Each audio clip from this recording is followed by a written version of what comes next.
তুমি ডিজিটাল ভাবি দেখালেই খুশি। কালি মিম কালি নূরের ওপর এক নক্তা, পেট খালি পিঠ খালি, ভাবির কপালে ফোটা, চোখে দেয় মাস্কারা, যুবকের কাম সারা। ওই রং ঢঙ্গের সাজ দিয়া রাস্তাতে যখন হাইটা যায়, যুবক দেখে কয় বুকটা ফাইটে যায়। কার বউ? কয় চিনিস না, উত্তর পাড়ার বাদশার বউ। এখনকার মা বোনেরা কি স্বামীর জন্য না খেয়ে থাকে?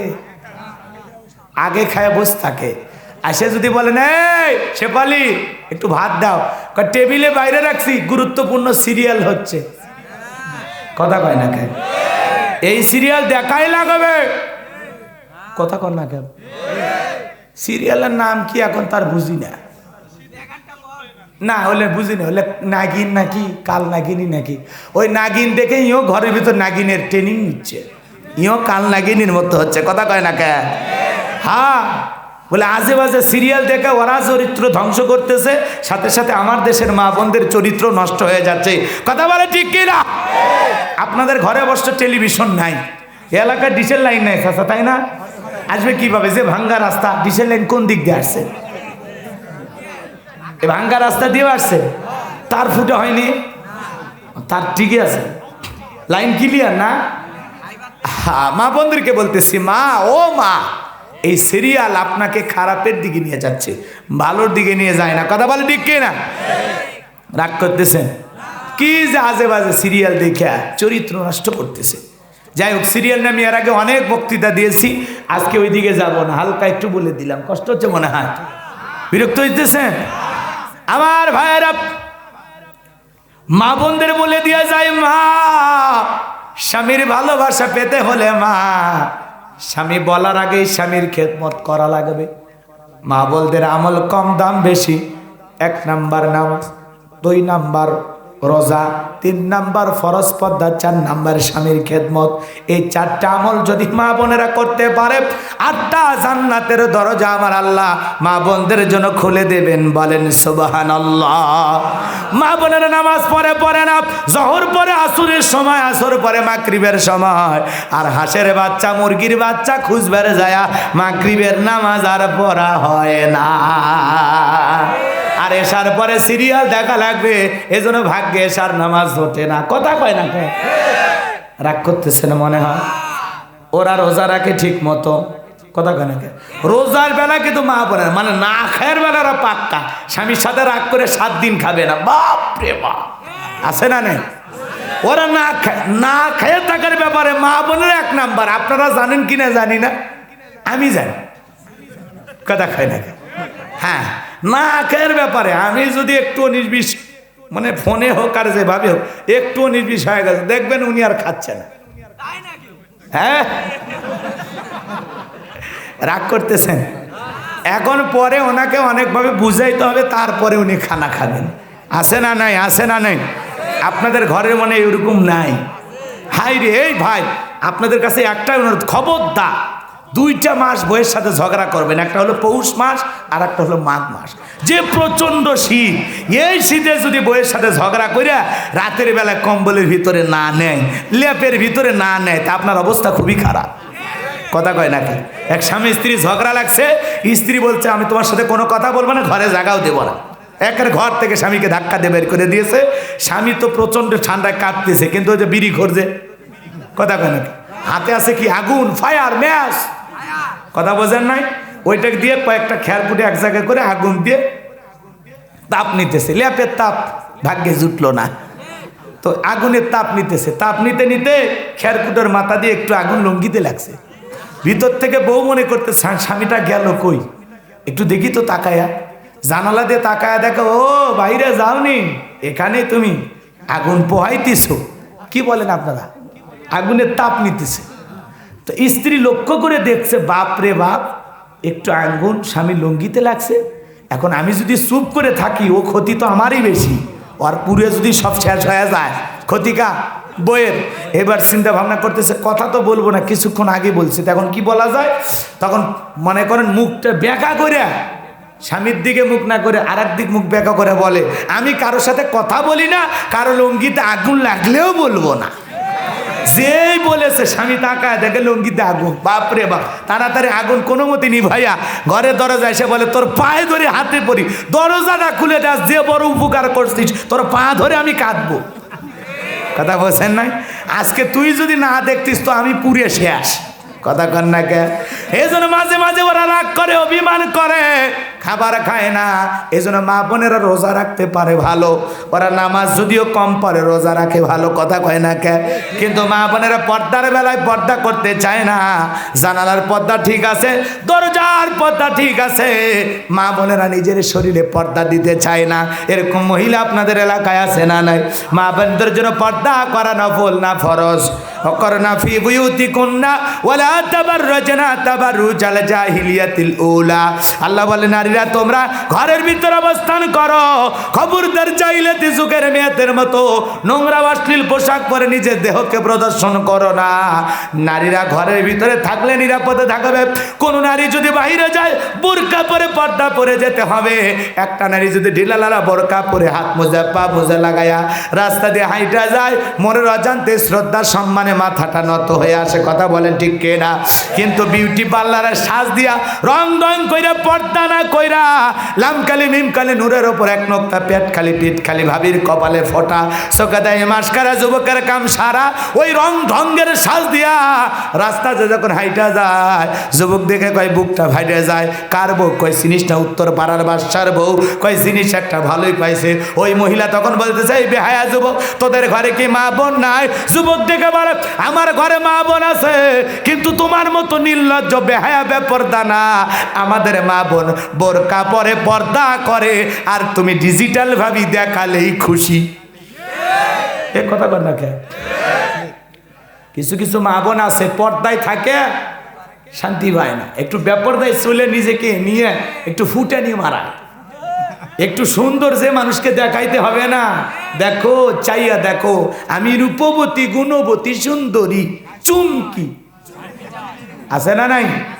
শোনেন, যেই মাছ পচে যায়, মশা পচা মাছে মাছি কম পড়ে না বেশি পড়ে? মাছ পয়সা গেলে মাছে যেমন বেশি করে মাছি পড়ে, ঠিক যে নারী বেপরদায় রং ঢং করে সাজগোজ দিয়ে রাস্তায় হাইটে যায়, ওদের দিকে দুষ্ট লোকের মাছি নামের নজর পড়ে। কেউ ভালো চোখে তাকায় নাই। আর ভালো ফ্যামিলির মেয়ে বোরকা ছাড়া ঘরে না। একটা সম্ভ্রান্ত ভদ্র ফ্যামিলির মেয়ে বোরকা ছাড়া রাস্তায় বের হতে পারে? এই জন্য মনে রাখবেন, যে জিনিস যত দামি তার প্যাকেটটাও তত দামি। মা বোনেরা পর্দা করবে, পর্দা তাকে সিকিউরিটি দেবে, নিরাপত্তা দেবে। পর্দাশীল নারীর ওপরে আল্লাহ রহমত নাজিল হবে। কথা বলে ঠিক কিনা? হযরতে ফাতেমা ছিলেন পর্দাশীল নারী, পর্দা করেছেন, আল্লাহ তার সম্মান মর্যাদা কত বাড়ায় দিয়েছেন। কথা বলে ঠিক কিনা? হযরতে ফাতেমা ঘুমাইলেও তার জাতা আল্লাহর ফেরেশতারা ঘুরায় দিত। সুবহানাল্লাহ। কোন বিশ্বনবীর বাড়িতে যাবেন হযরতে ফাতেমা, জঙ্গলের একটা উটে যে সালাম দেয় হযরতে ফাতেমাকে, সুবহানাল্লাহ বলবেন না? ফাতেমাকে সালাম দেয় জঙ্গলের উট। ফাতেমা ডেকে বলে, আমার নারী জীবন ধন্য, আল্লাহ তোমার কাছে আর কি চাইবো? একটা জঙ্গলের উট এসে আমি ফাতেমাকে সালাম দেয়।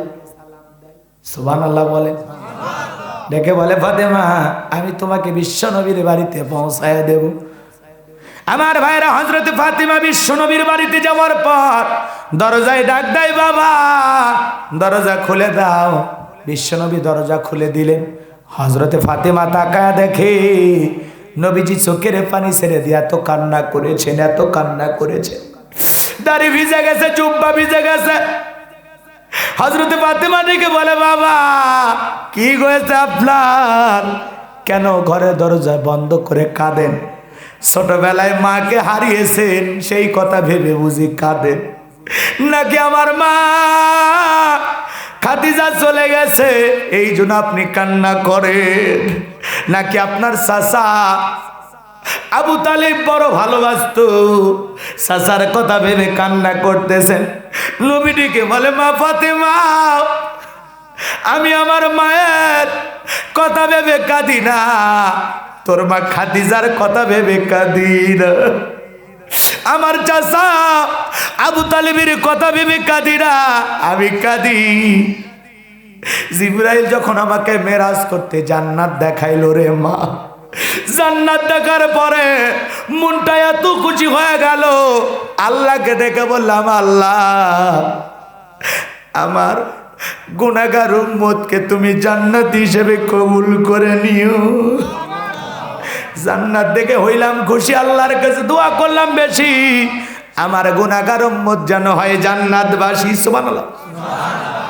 এরপরে জিবরাইল বলে, নবী গো চলেন আপনাকে একটু জাহান্নাম দেখা। আমাকে যখন জাহান্নামে নিয়ে যাওয়া হলো মা, ওই জাহান্নামের ভিতরে দেখলাম মা পুরুষের তুলনায় জাহান্নামের ভিতরে নারীদের সংখ্যায় বেশি। এক ধরনের নারীদের চুলের মুঠিগুলো আসমানের দিকে তুলে পা থেকে মাথা পর্যন্ত জাহান্নামের আগুন দাও দাও করে জ্বলতেছে। মহিলাদের চিৎকারে মনে হয় আসমানে জমিন ভেঙে পড়বে। গরম পানি যেরকম থকবক থকবক করে ওই জাহান্নামের আগুনে তারা জ্বলতেছে আর থকবক থকবক করতেছে। আমি একবার তাকায়া আর তাকাইতে পারি না। জিবরাইলকে বললাম, ভাই জিবরাইল, এই সমস্ত নারী কারা যাদেরকে এইভাবে জাহান্নামের আগুনে পোড়ানো হচ্ছে? জিবরাইল ডেকে বলে, নবী গো, ও নবী, এই সমস্ত নারী তো তারা যারা স্বামীর কথা মানতো না, দুনিয়ার জমিনে চলতে গিয়ে মাথায় কাপড় দিত না। মাথায় কাপড় না দেওয়ার কারণে এই মহিলাদেরকে এইভাবে জাহান্নামের আগুনে জ্বালানো হচ্ছে। পর্দা না করার কারণে এই নারীদেরকে জাহান্নামের আগুনে জ্বালানো হচ্ছে। এই কথা শোনার পর হযরতে ফাতেমা ডেকে বলে, বাবা, এই যদি হয় জাহান্নামী নারীদের শাস্তি, আজ থেকে আমি ফাতেমা আরো বেশি পর্দার প্রতি গুরুত্ব বাড়ায়া দিলাম। ও রাজশাহীর মা বোনা, বাগমারার মা বোনেরা, হযরতে ফাতেমা জাহান্নামী নারীদের শাস্তির কথা শুনে পর্দার গুরুত্ব বাড়ায়া দিল গো মা। আপনাদের কাছে অনুরোধ করে বলে যাই মা, আপনারা পর্দার গুরুত্ব বাড়ায়া দেন। হযরতে ফাতেমা কতটা পর্দার গুরুত্ব বাড়াইতেন জানেন? যেদিন হযরতে ফাতেমা ইন্তিকাল করবেন, হাসান আর হুসাইনকে গোসল করায়া দিয়া দুই ভাইকে আরামের ঘুম ঘুমায়া দিয়েছে। এরপরে হযরতে ফাতেমা সুন্দর করে সেজে গুজে বৈশা আছে। হযরত আলী যখন ঘরের ভিতরে প্রবেশ করলেন, হযরত আলী আর ফাতেমার মধ্যে সালাম আদান প্রদান হয়ে গেল। স্বামী স্ত্রীর মধ্যে যদি সালাম আদান প্রদান হয়, শান্তি আছে না নাই? আম্মা জান আয়েশা ডেকে বলেন, আমি এতই দিন চেষ্টা করেছি বিশ্ব নবীকে আগে সালাম দেব, কিন্তু রাহমাতুল লিল আলামিন সর্বপ্রথম আমি আয়েশাকে সালাম দিত। সুবহানাল্লাহ বল। নবী যদি তার প্রিয়তমা স্ত্রীদেরকে সালাম দিতে পারেন, আমরা কি দিতে পারবো না? জোরে বলেন, দিতে পারবো না? সালাম আছে যেখানে শান্তি আছে, সমাধান আছে। স্বামী স্ত্রীর মধ্যে সালাম আদান প্রদান হলে আল্লাহর স্পেশাল 3টা রহমত ওই স্বামী স্ত্রীর উপরে নাজিল হয়। বলেন সুবহানাল্লাহ। কথাগুলো একটু পরে বলতেছি। হযরত ফাতেমার কথা কষ্ট হচ্ছে আপনাদের? বিরক্ত হইতেছেন আমার কথা? আমার ভাইয়েরা, হযরত আলী ফাতেমার দিকে তাকায় ডেকে বলে, ফাতেমা, আজকে তুমি অন্যরকম ভাবে সেজে আসো, আজকে বড় ভালো লাগতেছে তোমারে। সুবহানাল্লাহ বল। এত সুন্দর করে কেন সেজেছো? আজকে তোমারে দেখে আমি চোখ ফিরাইতে পারতেছি না। সুবহানাল্লাহ কন। মা বোন, কিন্তু পাগলিগুলো সাজে না, সেরা 3 পিস করে ঘুম পারে। সারাদিন গরু ছাগলের কাজ করিয়া শরীর থেকে যে সেন্ট আসে, ও দুঃখের কথা নাই বা বললাম। রাগ করতেছেন? পরিপাটি হইয়া ঘুমানোর আগে পরিপাটি হইয়া হাত পা সুন্দর করে সাবান টাবান দিয়ে পরিষ্কার হয়ে করে শ্যাম্পু ট্যাম্পু করে হালকা মেকআপ টেকআপ করে সাইজে গুজে নতুন 3 পিস পরে অপেক্ষায় থাকবি চান্দুর বাপ বাড়ি ঢুকুক, কালি দেখুক আমি কেমন সাজে আছি। কথা কয় না? পাগলিরা বোঝে না, আরো কেমনি বুঝাবেন? স্বামী বলে পরকিয়া করবে, স্বামী বলে বউ বাদ দিয়ে অন্য কারো দিকে তাকাবে, এমন চমক প্রতি রাতে দেখাবেন আপনার স্মৃতি আপনার ভালোবাসা যেন ভুলে না থাকতে পারে। কথা ঠিক কেনা? পাগলিগুলো সাজে না, ওরা বিয়ের বাড়ির দাওয়াত সাজে, মার্কেটে গেলে সাজে। এ কথা কর না কেন? সাজা লাগবি কখন আর সাজে কখন? কষ্ট হচ্ছে আপনাদের? হইলে শুনবেন না, আপনার বউ নাই নাকি? কষ্ট হচ্ছে? দোয়া করে দেব আমার ভাইয়েরা।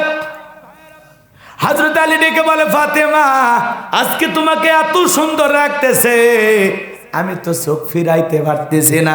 দুইটা হাত বাড়ায় বলে, ফাতেমা আসো, আমি আলীর বুকের ভিতরে আসো। সুবহানাল্লাহ। হযরত আলী ফাতেমাকে বুকের সাথে জড়ায় ধরলেন। ফাতেমাকে যখন বুকের সাথে জড়ায় ধরেছেন, ফাতেমা ডেকে বলে, স্বামী গো দেখে নাও, তোমার ফাতেমাকে জীবনের শেষবারের মতো দেখে না। আজকের পর থেকে আর ফাতেমা কোনোদিন আপনার জন্য সাজবে না। আজকে ফাতেমার জীবনের শেষ দিন, ফাতেমার কোনোদিন আপনার জন্য সেজে বসে থাকবে না। হযরত আলী ডেকে বলে, ফাতেমা তোমার কি হয়েছে, সব কেন বলো? ফাতেমা ডেকে বলে, স্বামী গো আজকে আমার জীবনের শেষ দিন, আজকে আমি মারা যাব। এই কথা যখন বলেছেন, হযরত আলী চোখের পানি ছেড়ে দিয়ে কাঁদে আর বলে, ফাতেমা তুমি যদি চলে যাও, আমি আলীকে ভালোবাসার মতো দুনিয়াতে আর কেউ থাকবে না। তুমি যদি চলে যাও, রাতের বেলায় কে আমার পায়ে জৈতুনের তেল মালিশ করে দেবে? হযরতে ফাতেমা রাত্রি জেগে জেগে হযরত আলীর পায়ে জৈতুনের তেল মাখায়া দিতেন।